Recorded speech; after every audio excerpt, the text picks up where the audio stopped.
Have you been banging your head against your desk, wondering how to charge for a website? After all, customers, they don't see the value, right? Now, all of my most popular podcast episodes here on Digital Masters have been about charging your worth. And that's really no surprise. In our world, we often feel like we're fighting for the lowest bid, and yet we know that that is not the way to build a profitable business.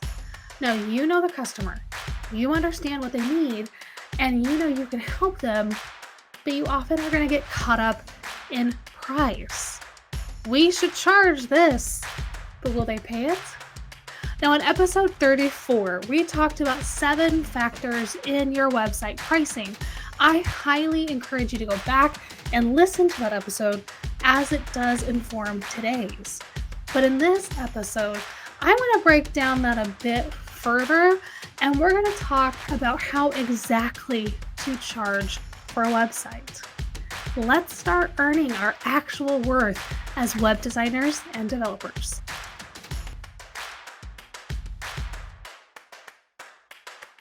Now, a lot of your pricing is around your mindset.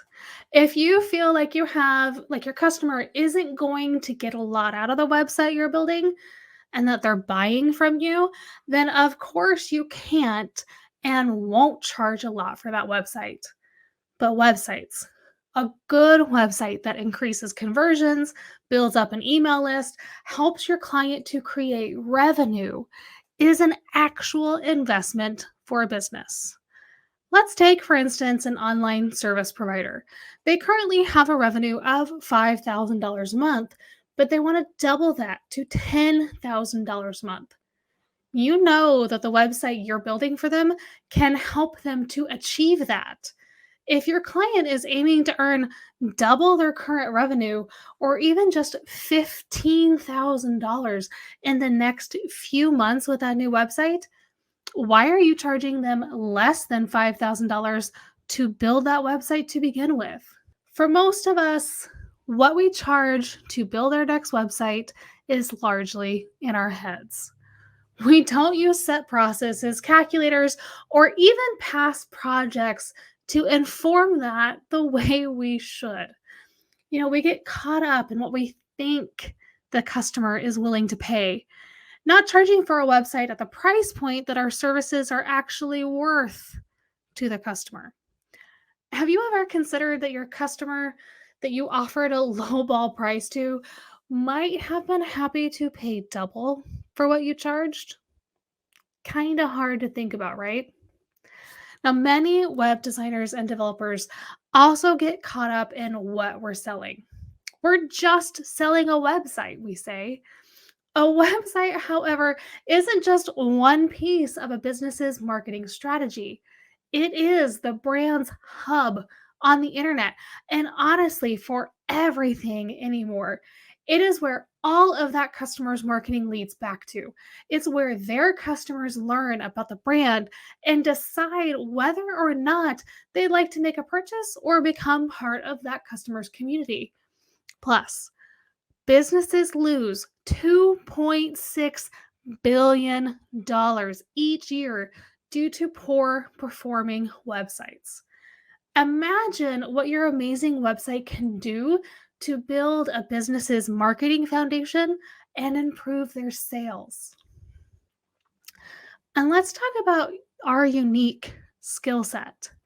Less than 1% of the world's population can actually build a website. By 2023, there will be 27.7 million web developers in the world. There are 1.9 billion plus websites.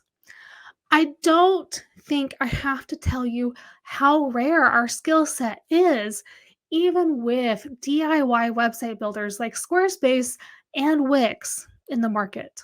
Now, you're probably starting to see a pattern here already, but the key thing is to remember that you have to stop selling a website like it's just another dot on the internet.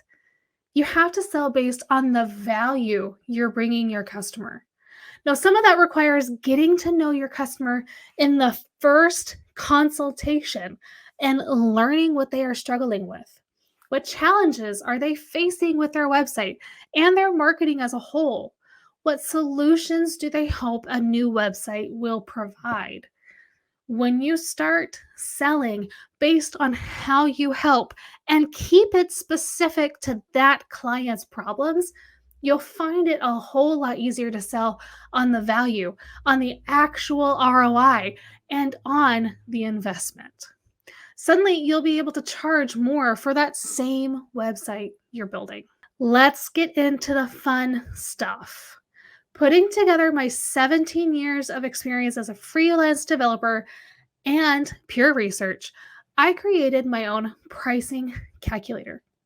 But I love to share. So not only am I providing a complete breakdown of the 8 steps that go into the calculator, but you'll also be able to use it yourself for free. Now, I'll tell you how to snag it at the end of today's episode, so stick with me. Now, step 1, you need to define your client. This one feels a little easy, but if you haven't done this yet, you really need to start to get to know your ideal client. Write down a few things that you already know about them.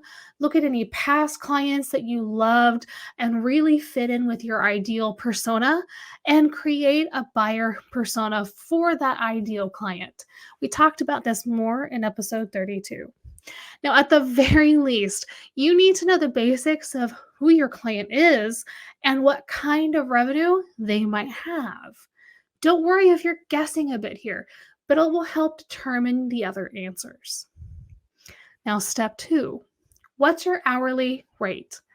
Have you really sat down and set your hourly rate yet? When was the last time you actually took a look at what you were charging people? If you're not sure if yours is even right, you might consider several factors like your experience level, skill level, and the types of websites you're building. Elementor or Squarespace versus custom code, for instance. There's a little bit more information to help you set this in the calculator, though. Now, step 3, time is money. Have you been tracking your time on projects?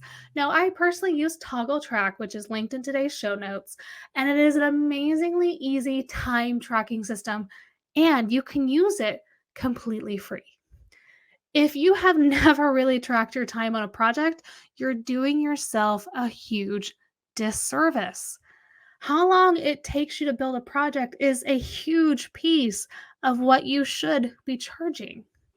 So if you've never tracked your time, make a rough estimate of how many hours it takes you to put together a 5-page website. And don't forget to include time for emails, project management, maybe design, copy, the actual build. And think about that, put that all together, and just come up with a guesstimate. Now, if you have time tracking, you're going to be able to go back and find that actual number. Now, step 4, flat rate or hourly. You next have to decide how you want to charge your clients. Are you going to bill them for all the hours worked and just provide them with an estimate of what you expect a website build to take? Now, this can be beneficial because you get paid for all of your time. But if you bid too low and then you need to charge more, it can make clients wildly unhappy. Or will you provide a flat rate price? Now, with flat rates, everyone knows exactly how much a website project will cost, but you do have to be super careful about preventing scope creep. Now, if you do go for a flat rate, ensure that you have everything you're going to need to do in writing, and you'll have to be firm on keeping to those boundaries. Now, step 5, we get to do some math. I'm really not that excited about math, but you can probably guess that to get your basic website cost, you want to take the estimated hours times your hourly rate. It's really just that simple. Now, when you're building on a flat rate, you need to add some padding for unseen circumstances, designers wanting to get a little fancy with things, and some admin time that everybody forgets. Now, step 6, you need to account for any additional pages. So, not all websites you're building are going to be the same size. Since our estimate was built around a 5-page website, you'll want to get more specific for this project.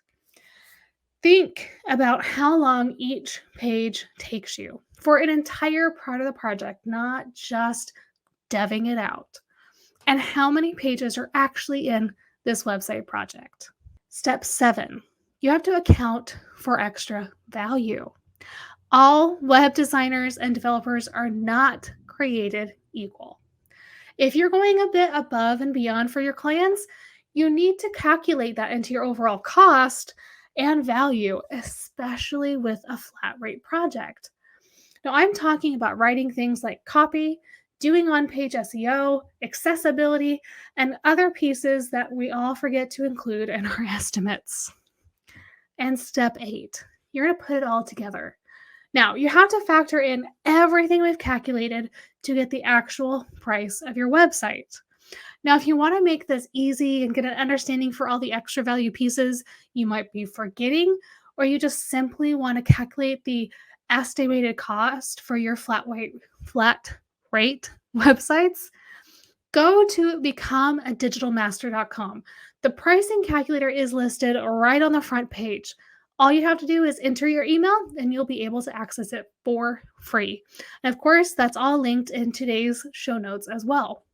Plus, you can use this calculator over and over again to help you get an estimated number you should be charging for the websites you're building. Don't worry though. Again, all of this is linked conveniently for you in today's show notes. Now, what do I really want you to take away from today's short episode? Stop the race to the bottom and don't be afraid to charge what you are actually worth. It is super easy to get caught up in wanting to sign that next contract, but I promise you, the clients that get hung up on the price are the ones who are the biggest drain on you financially, emotionally, everything else. Focus on the high quality clients that will love your work and be happy to pay what you're charging. And the best part is those clients becoming your referral source means you get more and more of people just like that.